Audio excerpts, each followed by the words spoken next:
It has been very evident for some time that the media wants Donovan Mitchell out of Cleveland.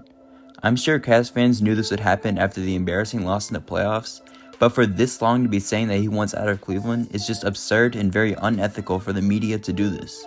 With teams like the Knicks, Heat, Lakers, Nets, and even the Warriors getting attention on the possibility of obtaining Mitchell for this long is nasty work done by the NBA media. But Kobe Altman has made a statement for the NBA. He said, "Lose my number." The NBA is known for doing this though. They want great players and superstars that are on small market teams to go over to big market teams so they can get more revenue. They think of this league as no more than a business. There has been many clear signs of the NBA of doing this as well, not mentioning Mitchell as an MVP candidate after his averaging 28, 5, and 6 in the second seed in the East, and also not even to mention the snubbery with the All-Star selections.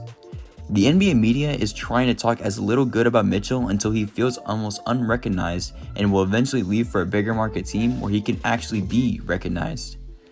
This has been done by the media many times, and it's very clear they're doing it to Mitchell as well. Now, the rumors of Mitchell going into the Knicks are somewhat realistic. He obviously wanted to go there initially from the Jazz, but there was other plans for him. And since he has made it very clear that he bleeds Cleveland and is willing to do what it takes to make the Cavs a winning team once again. But after the Knicks rumors, that's what the NBA just started to run with it. The Miami Heat are consistently at the top destination of lists for superstars around the NBA. The latest of which is Donovan Mitchell. Arguably, Miami's greatest competition for Mitchell was the New York Knicks. However, since the New York Knicks acquired OG Anunoby in exchange for RJ Barrett and Immanuel Quickley, this trade places the Knicks out of contention for Mitchell due to a lack of assets. The Miami Heat continue to have interest in Mitchell despite Cleveland's "don't even call us" approach. Miami's trade pursuits of Bradley Beal and Damian Lillard over the summer ended with neither player landing on South Beach, so they want Mitchell now. As of right now, the only reason why these teams are even calling for Mitchell is because the media is making them think that they actually have a chance of acquiring him. But great news, they don't even have a sliver of a chance.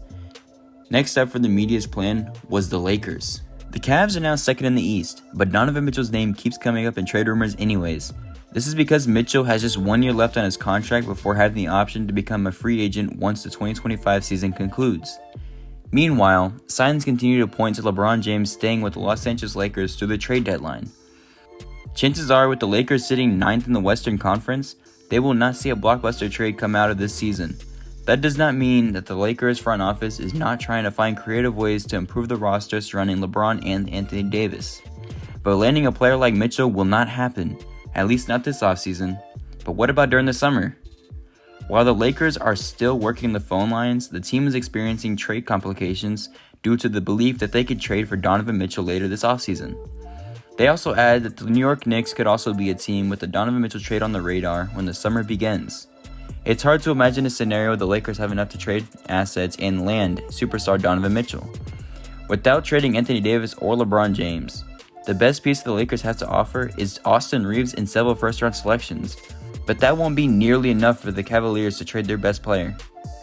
Even through all the times the Cavs have made it clear Mitchell is not going anywhere, the media is still not quitting, and they're getting irritated by this. The final straw of this happened the other day on ESPN, when Malika Andrews and Brian Windhorst had to talk about the Cavs' recent success. Now, there was good things said by Richard Jefferson and Austin Rivers, I just want to put that up. But up until Andrews started speaking, it was well known the Cavs were the 2 seed and have won 14 of their last 15 games. But apparently she must have not been aware of this, because she immediately starts blabbering on about how Mitchell should leave and the Cavs need to trade him because there's just no way he's re-signing with this team. Probably the most complete team he's ever had, by the way, just because of the location of the team. Now, Mitchell has shown nothing but love in all of his effort towards the Cavs players, staff, and fans. I don't see a world where he leaves that behind all because of a location of a team. Mitchell has even joined the All-Star Weekend 3-point challenge because his teammate Sam Merrill, who was not selected, even though he should have been. Mitchell will be a Cavalier long-term, and there is nothing more to say than that. He is not leaving.